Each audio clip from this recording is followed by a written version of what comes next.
Des jeunes qui vivent dans la rue, on en rencontre dans les quartiers populaires de toutes les grandes villes. Ils se retrouvent en bande chaque soir, l'été dans un square, l'hiver au coin d'un trottoir. Quand vous les entendez chahuter ou faire pétarader leur moto, savez-vous que certains ne savent pas où coucher cette nuit? Car si dans les bandes on trouve des garçons qui ont une famille, vont à l'école ou font un métier régulier, d'autres sont vraiment à la rue. Nous voudrions ce soir découvrir pourquoi ils en sont là. Mais tout d'abord, que pensent-ils des autres jeunes, de ceux qu'ils appellent des snobs, et que pensent-ils de vous, du monde des adultes? Moi, je travaille au hall, Comme quoi? comme vendeur. J'ai un CAP, enfin normalement je suis ajusteur, vous voyez. Mais vous êtes... Ça m'intéresse pas, lui. Alors qu'est-ce que vous faites? Bah pour l'instant je suis livreur, ouais.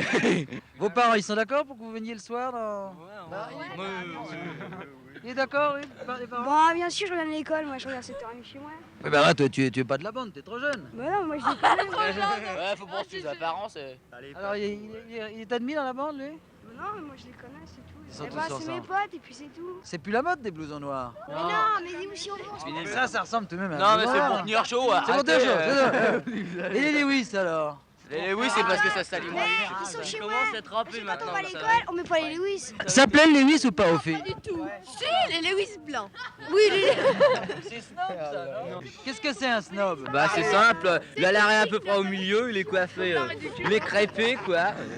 Il porte son costume croisé, ses belles chaussures de snob à 10 000 balles, son impair avec tu sais, des boucles derrière quoi. Il se promène avec la main comme ça. Voilà. Ils nous regardent et ils nous disent regardez-moi ça, ils ont des Lewis, ils sont dégueulasses. Alors, Seulement ils nous regardent. ouais, sinon. Alors, quand un snob vous regarde, qu'est-ce qui se passe? Bah on le regarde aussi. Puis quand on en a marre, on lui dit de s'en aller. Puis s'il veut pas s'en aller, bah on l'aide à s'en aller quoi. Aussitôt que vous êtes plus nombreux, ça fait des histoires? Ah c'est les flics oui, tout de suite. Pourquoi? Ah, y a pas de- Parce que. Vous faites des blagues, alors vous embêtez les gens ou quoi? Mais non, mais c'est un réflexe pour eux, dès qu'on est plusieurs, c'est les flics qui viennent. Et au square, là, à côté? Comment ça se passe? passe? Au square, c'est par l'intermédiaire des gardiens, vous voyez. Pourquoi les gardiens du square Les veulent pas? gardiens, comme ils voient qu'on les emmerde, quand ils embêtent, excusez-moi, Ah donc vous les emmerdez, qu'est-ce que vous faites? on joue au foot, vous voyez. C'est pas grave jouer au foot. Non, mais après, on a joué au foot, après ils nous ont emmerdés. Alors on les a chambrés un peu, puis ils appellent les flics maintenant. Finalement, les garçons, 14, 17 ans, et qui sont dans les bandes, qu'est-ce qu'ils voient comme adultes? Ben, ils voient que les adultes, quand ils passent à côté d'eux, les adultes se poussent, s'écartent, se retournent, alors des voyous, bons à rien, et tout, alors on n'aime pas les adultes. Enfin, à mon point de vue, ils comprenaient pas qu'on pouvait faire des trucs comme ça, qu'on ait les cheveux aussi longs, on n'était pas sales, mais enfin on paraissait sales et tout. Alors, rien qu'à nous voir, c'était l'uniforme, même qu'on n'ait rien fait, ils cherchaient pas à comprendre, ils cherchaient pas où c'est que le mal qu'on avait fait, ni rien du tout. Ils voyaient qu'on avait un blouson noir, on était le plus grand assassin de la Terre, on valait rien du tout. Et comment vous voyez quand vous aurez 25 ans? Comment vous voyez quand vous aurez 25 ans? Bon ouais, je suis peut-être mort d'ici là. Hein. Mais si vous n'êtes pas mort, vous aurez l'impression que ça aura changé ou vous continuerez avec la bande, les copains, tout ça? Bah alors. J'espère. Vous croyez que ça dure toute la vie? Non, quand même pas. Il y a un moment où on se marie, non? Bah alors. Non, le petit appartement, la petite voiture, la petite femme, les enfants.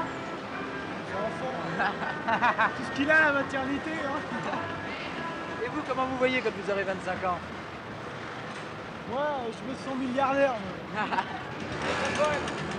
Leur moto, c'est tout ce qu'ils possèdent. C'est leur seule manière de s'imposer, de s'assurer qu'ils existent.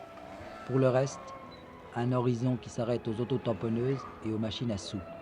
On ne sait jamais de quoi demain sera fait, ni même ce qu'on mangera ce soir. On vit au jour le jour, sans apprendre un métier. On ne pense même pas qu'un jour il faille vivre autrement. Beaucoup de jeunes entre 15 et 20 ans tournent dans ce cercle. Quelques-uns en sortent. 3 jeunes hommes qui sont passés par là, mais qui exercent aujourd'hui un métier et qui ont fondé un foyer, ont accepté de se souvenir de ce qu'ils étaient. Leurs femmes ont bien voulu nous apporter, elles aussi, leur témoignage. Il y a combien de temps que vous êtes mariés? 4 ans. 4 ans. Et vous avez quel âge tous les deux? 24 ans et 22 ans. Est-ce que je peux vous demander quel est votre métier? Plombier. Quelles impressions elles ont, les filles qui vont comme ça dans les bandes sur les garçons? Elles les admirent, elles les trouvent... Les admirer, non, pas tellement dans le fond. D'abord, au début, elles les admirent un peu. Elles sont fières, par exemple, si elles fréquentent un garçon, si elles le voient faire des bêtises, si elles voient que tout le monde l'admire, que tous ses camarades l'admirent, qu'ils en ont peur. Ça donnait l'impression d'être des hommes, enfin des durs. Alors évidemment, ça faisait toujours bien. Ça faisait même mieux que les petits jeunes gens rangés et bien sages. Moi, à l'époque, oui, à 15 ans, je trouvais ça mieux qu'un jeune homme bien rangé, bien sage, bien habillé. Une espèce d'admiration. Oui, c'était de l'admiration. Mais je crois que c'est les débuts qui ont été difficiles pour vous. Oui. Comment ça a commencé?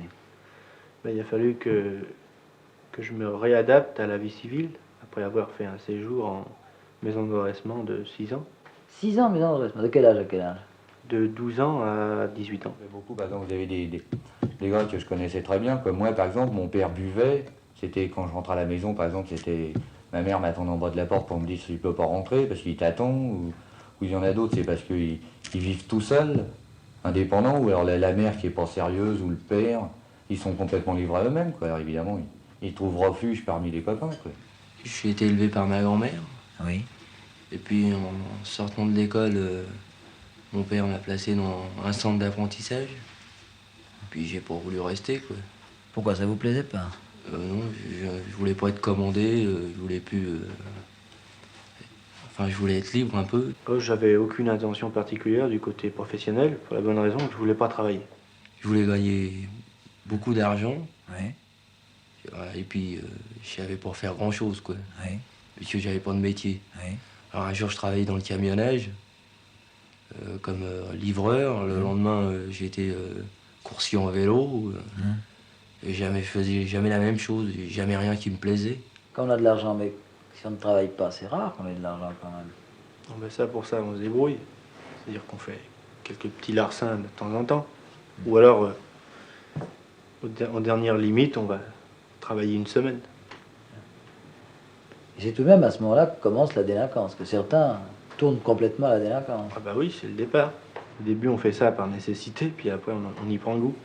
Est-ce que vous pensez qu'on peut s'en tirer tout seul? Ben, je pense que s'en tirer tout seul, c'est un cas très rare. Faut toujours être aidé par un adulte, quand même, qui est là non seulement comme quelqu'un qui écoute, mais en plus qui y participe. C'est-à-dire qui pense les problèmes avec le gars. Vous, ça s'est passé comment? Comme ça. C'est-à-dire que j'ai rencontré pour la première fois un homme qui m'a écouté et qui n'a fait aucune critique, malgré toutes les bêtises que j'ai pu faire, qui m'a écouté au lieu de faire semblant, comme la plupart. Et surtout, c'est surtout le fait d'avoir pu parler et de me libérer intérieurement avec cette personne qui m'a soulagé énormément. Et à partir du moment où on est soulagé, on voit les choses beaucoup mieux. Jusqu'à ce jour-là, j'avais rencontré que des murs. J'ai rencontré un homme qui m'a compris, qui s'est occupé de moi, de mes copains, qui a organisé des voyages, mais sans nous dire faut faire ci, faut faire ça, sans nous faire la morale, quoi. Et petit à petit, on s'est amené à lui. Oui. Et puis on l'a écouté. Et puis à la fin, comme il avait été très gentil avec nous, quoi. Vous aviez confiance? On avait confiance en lui. Si on avait un ennui, tout de suite il venait. Il cherchait pas à savoir qui c'est qui avait tort ou raison. Il nous défendait toujours, quoi. Alors à la fin, on avait peur de faire des bêtises, de peur de le contrarier, quoi. On en faisait toujours un petit peu. Mais on en faisait moins qu'avant. Cet enfant que votre femme attend, quand il aura 15 ans, s'il dit « moi j'en ai assez de rester à la maison, je voudrais bien aller avec les gars qui sont en bande là-bas », qu'est-ce que vous lui direz? J'essaierai de l'expliquer que... pas par la violence ni par les coups, parce que les coups j'en ai pris et puis c'est pas comme ça que je suis arrivé. J'essaierai de l'expliquer que c'est pas comme ça qu'il faut qu'il fasse, c'est autrement, quoi.